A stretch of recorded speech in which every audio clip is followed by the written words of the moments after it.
Olá pessoal, sejam todos muito bem-vindos aqui a mais uma live aqui no Instagram do Ives e aqui no Facebook do Ives. A gente hoje volta a fazer lives nos dois ambientes e é muito bom porque hoje a gente vai falar de um tema que não é de conhecimento de todo mundo, que é a governança clínica. Dando as boas-vindas aí para várias pessoas que já estão entrando. A Priscila Tureta, que bom! Ayla, Josilda, Matt... Tem mais aqui, doces e delícias. Ana, aqui no Facebook. Várias pessoas entrando também. Sejam todos muito bem-vindos. Então vamos lá, a gente vai falar, para quem está entrando aqui, sobre governança clínica. Governança clínica é um tema que o mundo inteiro já está abordando, já tem muitos anos. E a gente no Brasil, a gente ainda está engatinhando sobre esses princípios. A gente amadureceu em algum dos pilares da governança clínica. Eu vou falar para vocês quais são. Vou contar para vocês que esses pilares, eles não são universais para todos os países. Então a governança clínica, ela começou a existir lá na Inglaterra em 1995. Então temos aí já alguns anos de governança clínica como estrutura de governança, além da governança corporativa, né, que é importantíssima. Lembrando que a governança corporativa é aquela governança que aborda os aspectos administrativos, os aspectos financeiros, os aspectos jurídicos e de risco. É aquela alta liderança das organizações que a gente conhece já como conceito básico, né? Então, aquele corpo de conselheiros ou administradores ou CEO, presidente, com uma carga extremamente administrativa focada em finanças, focada em resultados financeiros ou indicadores, e a gente acaba tendo isso como foco de algumas organizações. O que a gente tem que mudar agora é um escopo para trazer assistência para uma gestão maior da alta liderança e enfim, a gente efetivamente implementar. Então, vamos lá, começando. Então lá eu comecei a falar para vocês, dando as boas-vindas aqui para um monte de gente que chegou, que eu nem citei o nome, que não vai dar tempo. Joyce, Rafael, enfim, acenei para alguns aqui.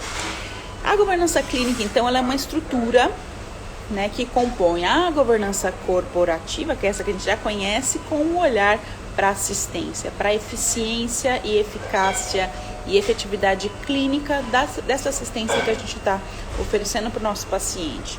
Mas não no nível só assistencial, mas no nível de alta gestão. Então, esses grandes players que são parte da gestão da organização começam a olhar com mais estrutura, com mais afinco e com mais foco para essa governança. Lá em 1995, então, o NHS, que é o sistema de saúde britânico, que é o National Health Service, ele controla já há muitos anos todos os hospitais públicos, que são a maioria na Inglaterra. E ele controla então indicadores, os resultados. Isso até 1995 era feito de uma maneira não tão sistemática. Já existiam alguns indicadores e tal, mas era muito focado nessa gestão corporativa e administrativa que a gente falou. Em 1995, um cardiologista pediátrico chamado Stephen Bolsing, ele explicitou os maus resultados da sua própria unidade pediátrica de cardiologia, né? Era uma UTI pediátrica com resultados péssimos, resultados assistenciais assim aterrorizadores, e ele expôs isso de uma maneira, ninguém sabe se na inocência ou enfim, né? Sem nenhuma ligação com essa alta gestão do seu próprio hospital. Isso foi um escândalo na época, né, na Inglaterra, todo mundo assim abismado com aqueles péssimos resultados e o quanto as crianças estavam expostas a riscos e também a óbitos que eram preveníveis. E a partir de então, o NHS inglês começou a estruturar uma forma de acompanhar com mais foco o resultado assistencial de todos os hospitais e toda a sua rede assistencial. E aí nasceu a famosa governança clínica. Isso lá em 1995. A partir de então, os Estados Unidos levaram mais ou menos esse escopo para o seu país e também estruturaram, os estados estruturaram formas de gerenciar essa governança assistencial. Eu diria para vocês que de lá para cá muita coisa mudou. Eu vou falar um pouco dessa estrutura original de governança, mas vou falar um pouquinho também de como a governança aqui na Austrália é estruturada. Então, parte dessa questão inicial do NHS, mas hoje a gente tem uma governança focada também em controle de infecções, em gerenciamento de uso de medicamentos, enfim, todos os grandes pontos que podem impactar na assistência, tá bom? Então peguem aí um caderninho e um lápis para vocês começarem a anotar quais são os pilares dessa governança clínica, ok? Então vamos falar primeiro do primeiro pilar, que é educação e treinamento. Vou falar de todos para vocês anotarem aí. Então a gente tem educação e treinamento, auditoria clínica, efetividade clínica, pesquisa e desenvolvimento, openness, que é a comunicação aberta com o seu paciente, e o risk management, que é o gerenciamento de riscos, tá? Então a gente tem esses pilares todos em volta de um grande pilar, que é a governança clínica, ok? Então eu vou falar um pouquinho de cada um deles para vocês irem anotando aí. Primeiro deles, educação e treinamento. Então, pelos conceitos de governança clínica, nenhum profissional de saúde pode se dar ao luxo, seja ele médico, enfermeiro, técnico, farmacêutico, enfim, nenhum pode se dar ao luxo de não ter uma educação continuada ao longo da sua vida profissional. Então, assim, todos os anos, ao longo da sua trajetória, esse profissional ele tem uma responsabilidade ética e moral de acompanhar o que está sendo implementado de novo na sua área e oferecer as melhores evidências na assistência que ele está prestando, tá? Então, a educação e treinamento, ela tem que ser sistemática e ela tem que ter esse olhar governamental, de governança da auto-organização. Então, a auto-organização, ela não pode simplesmente falar assim, eu contratei um enfermeiro de educação continuada e eu tenho um gestor de RH. Cada um faz uma coisa fragmentada, não tem nenhuma ligação com estratégia, nenhuma ligação com as fragilidades que eu estou tendo na assistência. Isso a gente vê muito, essa desconexão. Então, a governança clínica, ela aborda que a educação e treinamento, ela tem que ter um olhar sistemático e um olhar de governança, ok? Segundo ponto, auditorias clínicas. A auditoria clínica, ela deu uma evoluidinha sim no Brasil, a gente começou a aprender o que é auditoria clínica já há alguns anos, mas a gente percebe que as organizações ainda fazem muito com foco de auditoria de prontuário, que é aquilo que a comissão de prontuário já faz, e não é isso.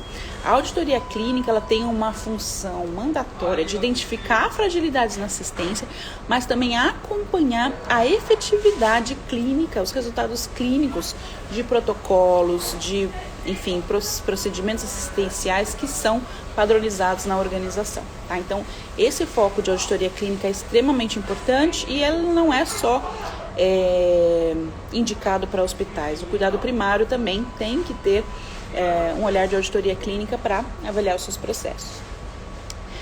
Terceiro pilar, anotem aí, efetividade clínica, tá? Então, a efetividade clínica se baseia na extensão com que as intervenções assistenciais que eu estou implementando na minha organização, nos meus pacientes, funcionam ou não. A gente falou lá do protocolo, né? Será que o meu protocolo de sepse, ele está alinhado às melhores evidências? Ele está provendo o melhor resultado que eu poderia oferecer para esse paciente? Será que o câncer de próstata na minha organização tem os melhores resultados padrão ouro que o mundo inteiro está preconizando? Ou os meus tratamentos já estão obsoletos? Eu não estou acompanhando as inovações e, enfim, as possibilidades terapêuticas que eu poderia estar provendo para a minha população. Então, a efetividade clínica é o terceiro pilar da governança clínica. Quarto pilar, pesquisa, desenvolvimento e inovação. Tá? Então, a gente precisa, sim, não necessariamente implementar pesquisas patrocinadas dos grandes laboratórios ou pesquisas acadêmicas de universidades na nossa organização. Tá claro que vão existir sempre as organizações que têm esse tipo de processo inserido e está tudo bem. Mas quando a gente fala de pesquisa e desenvolvimento no conceito de governança clínica, a gente está falando também de pesquisar as melhores evidências o tempo todo. Então, o tempo todo, esses profissionais de saúde, eles têm que ter expertise de saber, bom, eu tenho aqui alguns trabalhos relacionados a tratamento da Covid, por exemplo, né? Vamos pegar eu que tá na moda. Será que eu tô atualizado sobre usar corticoide, usar ou não usar antirretroviral, usar ou não usar outras terapêuticas que apareceram aí ao longo desses 8 meses? Então a gente tem que ter essa pesquisa e desenvolvimento o tempo todo incutida nos nossos processos de governança, ok?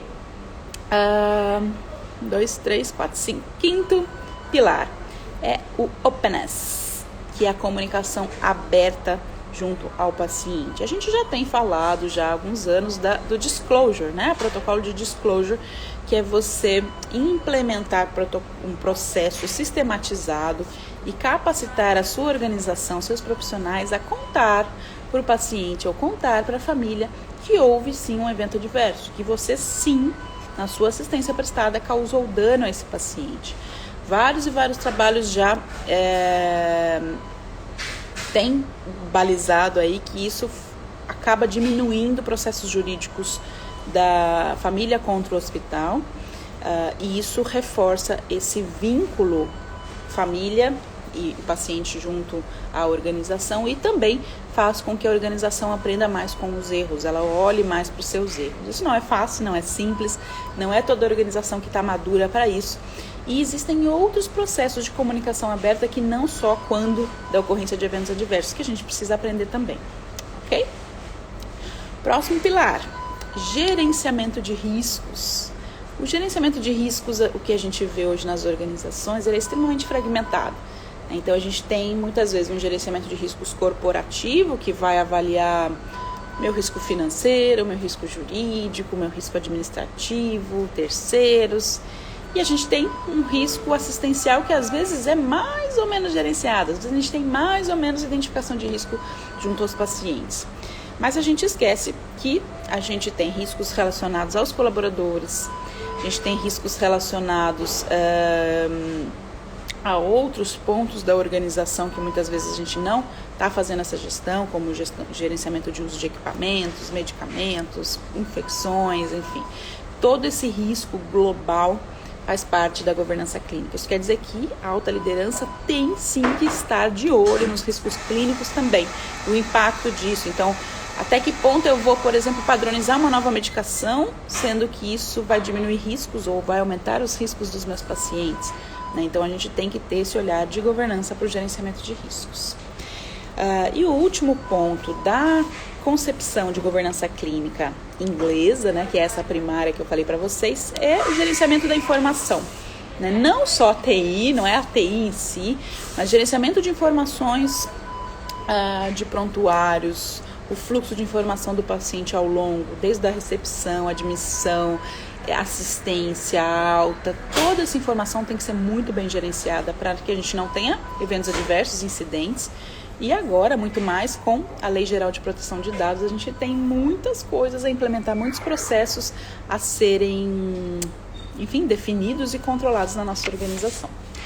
Bom, até agora eu falei do modelo inglês de governança clínica, né? E eu falei para vocês que desde 1995 esse modelo vem se aprimorando. Outros países, como a Austrália, que é onde eu estou, implementaram processos mais amplos de governança clínica. E eu vou contar um pouquinho para você de como está estruturado. Então, aqui na Austrália, a governança clínica se baseia numa estrutura muito robusta de governança que tem que ser implementada. Então, o governo fala para as organizações: você precisa implementar práticas de aprimoramento da cultura de segurança do paciente. Você precisa ter um conselho diretivo no seu hospital. Não adianta ter um CEO sozinho que coordena toda a assistência. Você precisa ter uma estrutura visível, visual, um fluxo de governança clínica para que todos os seus colaboradores saibam o que é a governança clínica e sigam esse fluxo dentro da sua organização. Você precisa monitorar, gerenciar riscos clínicos e não clínicos e monitorar os incidentes que ocorrem na sua organização num nível de governança, não no nível ali só do núcleo de segurança do paciente, mas no nível de governança, um nível acima. O que mais que a gente tem aqui? Coloquei um monte de informações bacanas para vocês.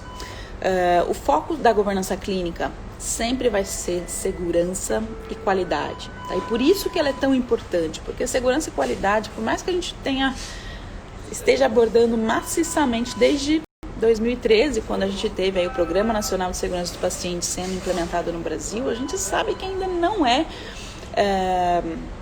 foco da alta liderança em muitas organizações, né? É muitas vezes sistemático no núcleo de segurança, sistemático junto aos líderes ou à gestão da qualidade, mas não num nível maior, um nível acima, um degrauzinho que a gente tem que subir para que a alta liderança se envolva com tudo isso, né?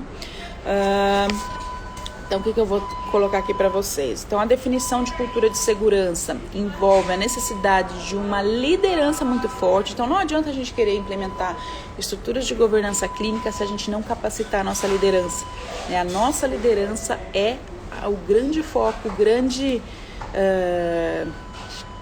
chavão. Eu venho falando isso em muitas lives, né? As organizações de excelência, as organizações de alta performance são aquelas que têm líderes muito fortes, que têm líderes muito bem capacitados, que têm líderes que sabem tomar decisão e têm a liberdade de tomar decisões, né? O que muitas vezes é difícil em algumas organizações. A gente tem que ter um envolvimento e um respeito muito grande ao paciente consumidor.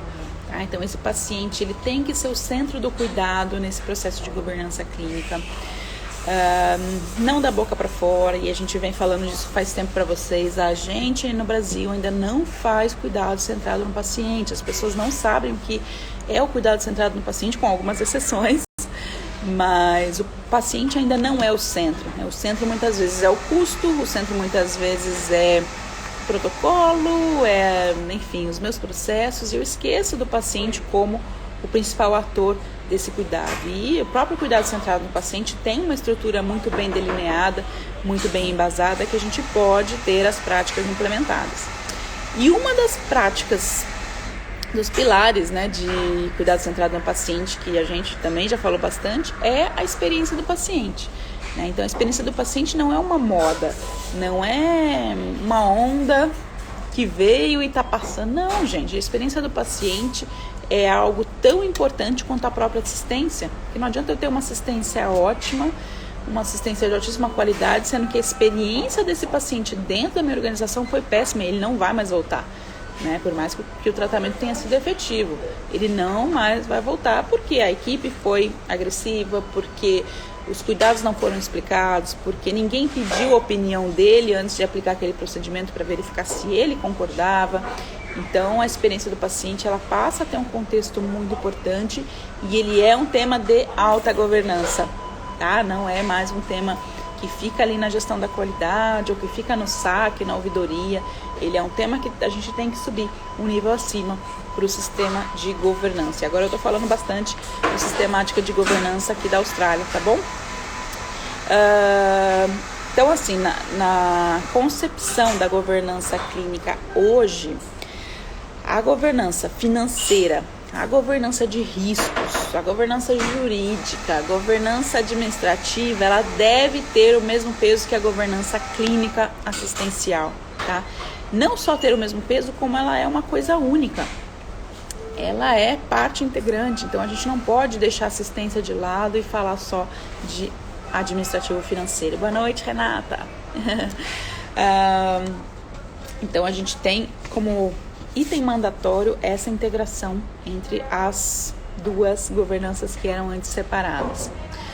Outro ponto importante da gente falar em governança é não só estabelecê-la, estabelecer o fluxo, estabelecer a estrutura, estabelecer quais processos vão estar interligados, o que vai para essa alta liderança para discussão, mas também, principalmente, monitorar e revisar a performance assistencial da nossa organização, né? Que é algo que a gente não costuma fazer muito no Brasil, é de forma sistemática a gente avaliar taxas de risco, indicadores assistenciais, compliance, né? Então, que é a adesão às melhores práticas, benchmarking com outras organizações, o tempo todo está se comparando quanto a resultados. Algumas organizações fazem isso no Brasil, mas não é algo sistemático. Então, a gente tem bastante coisa para aprender. nesse sentido. O que mais que eu tenho aqui para falar para vocês? Muita coisa. São muitos e muitos temas ligados à governança. Como que a gente estabelece, como que a gente suporta essa governança, como que a gente envolve os médicos para essa governança, como que a gente envolve a base, né, de colaboradores, como que a gente torna clara a missão, né, o objetivo dessa governança, as responsabilidades que têm que ser muito bem definidas, como que a gente avalia, né, cultura de segurança e traz esses resultados da cultura de segurança pro conceito de governança. Então são muitos e muitos temas que a gente precisa amadurecer no Brasil e que a gente tem sim que identificar onde estão os melhores modelos de governança e trazê-los para a nossa concepção.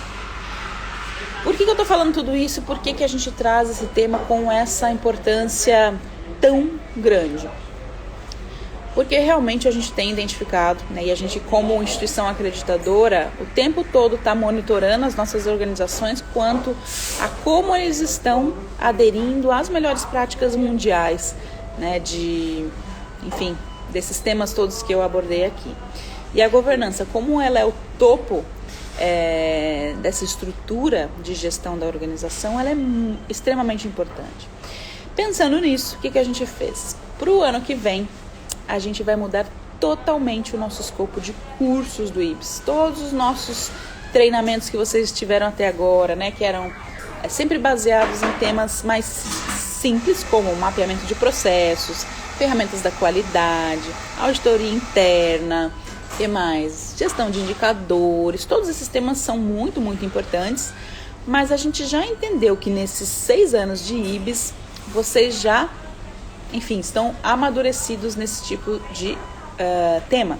Vocês já conseguiram implementá-los de uma maneira bastante efetiva e a gente vê que na prática vocês já mapearam processos, já estão interagindo em processos e a gente fica muito feliz com isso. Agora, essa pontinha da excelência, que é a alta gestão clínica e gestão maior, a gente precisa sim desenvolver. Então, olha que legal que eu tenho para contar para vocês. A partir de janeiro do ano que vem, a gente começa uma série de temas mensais de cursos do IBS que estão totalmente diferenciados, inovadores e alinhadíssimos aos conceitos de governança clínica e aos conceitos de gestão ou experiência do paciente, que são diferenciados. Começando em janeiro. Em janeiro ainda não é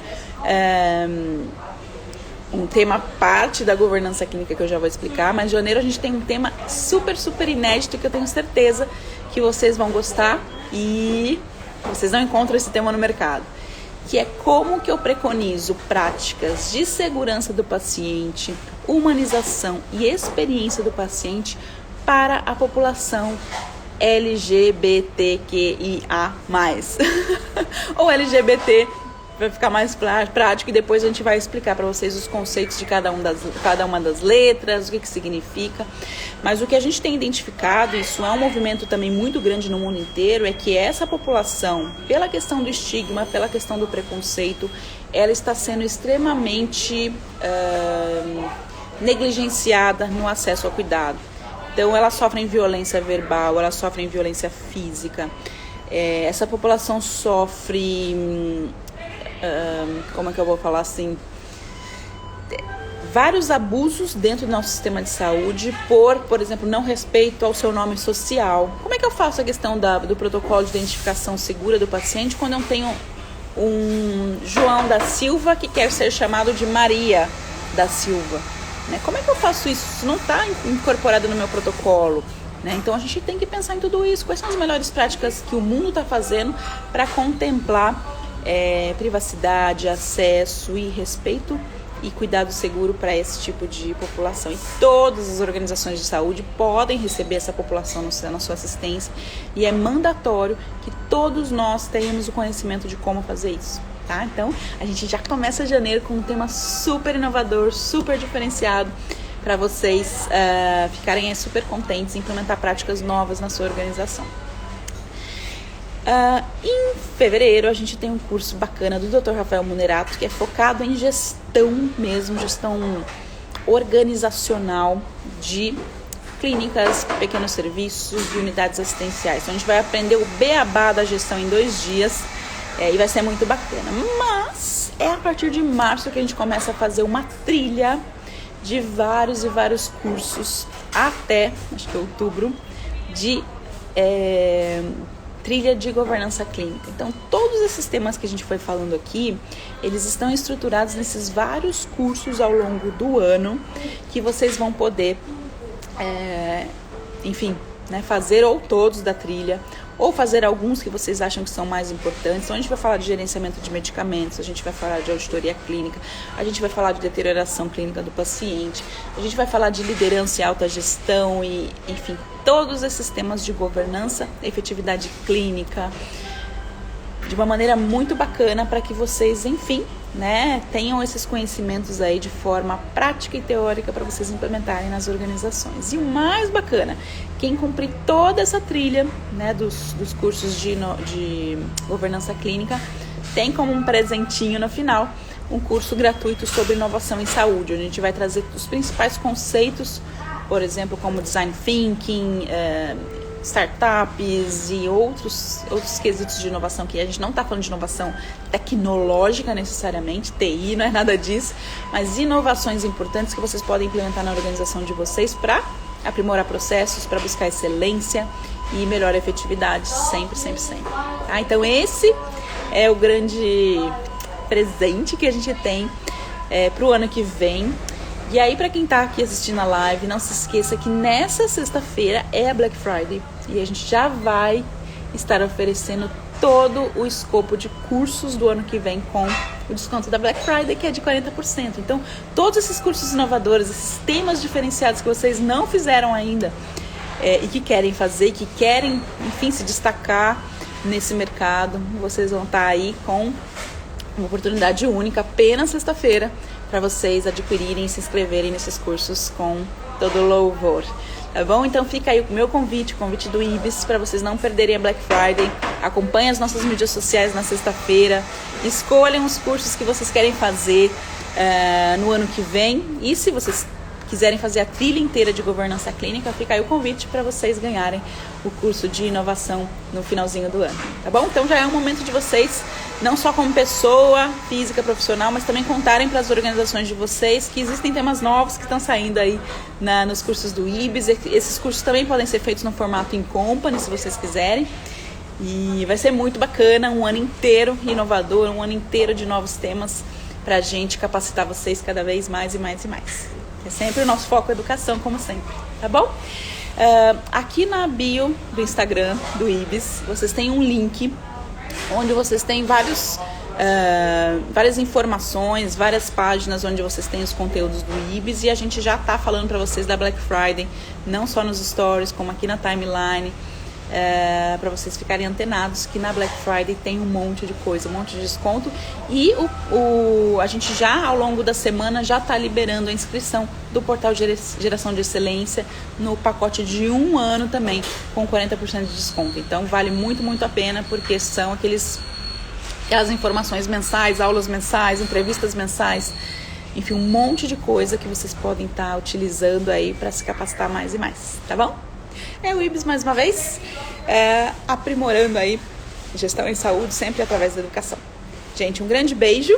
Não sei se vocês colocaram alguma dúvida aqui, mas eu ainda não achei. A Vivian colocou várias informações aqui para vocês clicarem. Ela falou da lista VIP para ter acesso antecipado à Black Friday. Olha que legal. E é isso, gente. Agradecendo aí Núcleo Rebraensp Recôncavo da Bahia, presente, que legal, amo Rebraensp, sempre muito presentes, e a gente privilegia e aprecia muito aí o trabalho de vocês, que é muito bacana, tá bom? A Terceira falou experiência do paciente fundamental, que bom, várias pessoas aqui dando oi, e a Vivian descreveu aqui os vários pilares de governança clínica, tá bom, gente?